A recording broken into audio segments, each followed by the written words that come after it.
ओम त्र्यंबकम यजामहे सुगंधिम पुष्टिवर्धनम उर्मारुकमेव बंधनान् मृत्युर्मुक्षीयमामृता। ओम नमः शिवाय। दोस्तों, सावन के पहले सोमवार की आपको बहुत बहुत शुभकामनाएं। हम भोले बाबा से ही प्रार्थना करेंगे कि इस कोरोना महामारी से हम जल्द से जल्द मुक्त हो जाए और पूरा विश्व स्वस्थ हो जाए। दोस्तों, आज का ये वीडियो बनाने के पीछे कारण है और मैं बताना चाहता हूँ कि शिवलिंग पे दूध चढ़ाने का क्या कारण है, इसे क्यों चढ़ाया जाता है। कुछ बुद्धिजीवी कहते हैं कि शिवलिंग पे दूध नहीं चढ़ाना चाहिए। यदि शिवलिंग पे दूध चढ़ाते हो तो उससे अच्छा है कि आप किसी भूखे को वो दूध दे दो ताकि उसका पेट भरे। और मैं आपकी सोच की कदर करता हूँ, सराहना करता हूँ, लेकिन ये कहने से पहले आपको ये जान लेना चाहिए कि शिव जी पे दूध क्यों चढ़ाया जाता है, दूध क्यों चढ़ाया जाता है। यदि किसी चीज़ को अगर आप जानते नहीं हो तो ज़बरदस्ती बिना बात के उस पर तर्क नहीं करना चाहिए। पहले समझिए कि शिवलिंग पे दूध चढ़ाने का अर्थ क्या है। तो ये कुछ जो तथाकथित बुद्धिजीवी हैं और ये कुछ स्वघोषित बुद्धिजीवी हैं, मैं उनसे ये कहना चाहता हूँ कि आप देखिए, जब कोई डॉक्टर आपसे कहता है कि जुलाई और अगस्त में बरसात के समय में हरी पत्तेदार सब्जियां नहीं खाना चाहिए, दूध दही डेयरी प्रोडक्ट का इस्तेमाल नहीं करना चाहिए, तो आप फ़ौरन से मान लेते हो। लेकिन जब यही बात हमारे शास्त्रों में लिखी होती है तब आप उसको मानते नहीं हो, क्योंकि आप उसको कहते हो ये सब अंधविश्वास है।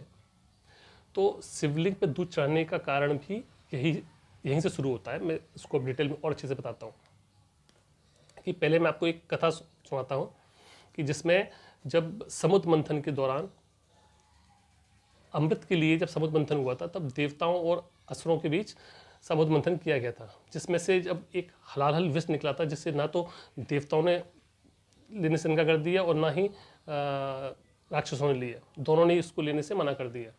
अब ऐसे में इस हलाहल विष का क्या किया जाए। तो जैसा कि सब जानते हैं, हमारे शिव जी जो भी कोई नकारी हुई चीज़ होती है जिसे सब दुनिया त्याग देती है उसे शिव जी अपना लेते हैं। जैसे नंदी को ले लीजिए, उन्हें कोई नहीं पालता, उन्होंने उनको अपनी सवारी बनाई। भूत प्रेतों को वो अपने साथ रखते हैं जिन्हें कोई नहीं अपनाता। उसी प्रकार उन्होंने जब विष को देवताओं और राक्षसों ने लेने से मना कर दिया तब उस विष को शिव जी ने ग्रहण किया और उसे पीकर अपने कंठ में धारण कर लिया, जिसकी वजह से उन्हें नीलकंठ कहा जाता है। तो दोस्तों, ये बात क्लियर हो गई कि जब कोई चीज़ ऐसी चीज़ होती है जिसे कोई अपनाता नहीं है उसे शिव जी को चढ़ा दिया जाता है।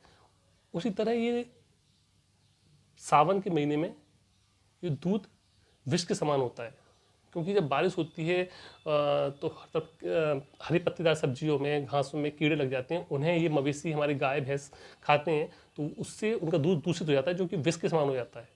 अब उस विष को हम इंसान तो पी नहीं सकते, अब इतना दूध कहाँ जाए, तो इसलिए उस दूध को शिवलिंग पे चढ़ाने की प्रथा है। ये न तो गरीब न अमीर किसी के पीने लायक नहीं है, इसे विष की तरह माना जाता है, इसलिए शिवलिंग पे चढ़ाया जाता है। ये सावन के सोमवार, ये सावन के महीने में दूध को वर्जित बताया गया है, इसलिए शिवलिंग पे चढ़ाया जाता है।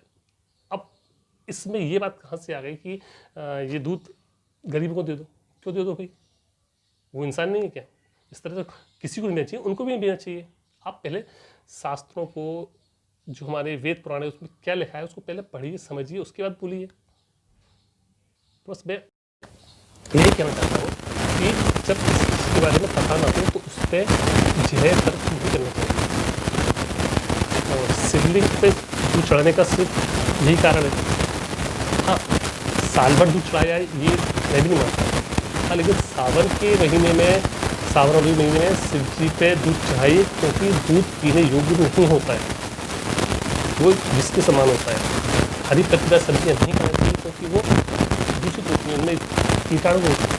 यदि हम खाते हैं बीमार पड़ते हैं। आप खुद देखिए, सबसे ज़्यादा जो बीमार होते हैं, वायरल फीवर वगैरह होता है हमें, वो सब सावन के महीने में सबसे अधिक होता है। तो उससे स्पष्ट होता है कि हमें सावन के महीने में दूध नहीं पीना चाहिए, हरी पत्तेदार सब्जियाँ नहीं खाना चाहिए, और वो दूध हमें शिव जी को अर्पण कर देती है, क्योंकि जिसके समान है वो जो चीज़ त्याज है जिसे कोई नहीं अपनाता उसे शिव जी अपना लेते हैं, वो शिव जी को चढ़ा दिया जाता है। तो इसलिए आगे से यदि कोई ये कहता है कि भाई वो शिव जी को जो दूध चढ़ाते हो वो गरीबों को दे दो, शिव जी को मत चढ़ाओ, तो ये तो सर समझ के बोलिए कि इसके पीछे लॉजिक क्या है। तो बस यही छोटी सी कोशिश थी मेरी चीज़ को समझाने के लिए। यदि आपको ये वीडियो पसंद आया हो तो उसको लाइक कीजिए और अपने दोस्तों के साथ शेयर कीजिए, अपने परिवार के साथ शेयर कीजिए। और इस चैनल को यदि आपने सब्सक्राइब नहीं किया है तो इसको सब्सक्राइब कीजिए। और यदि आप कुछ कहना चाहते हो तो कमेंट बॉक्स में आप कुछ भी लिख के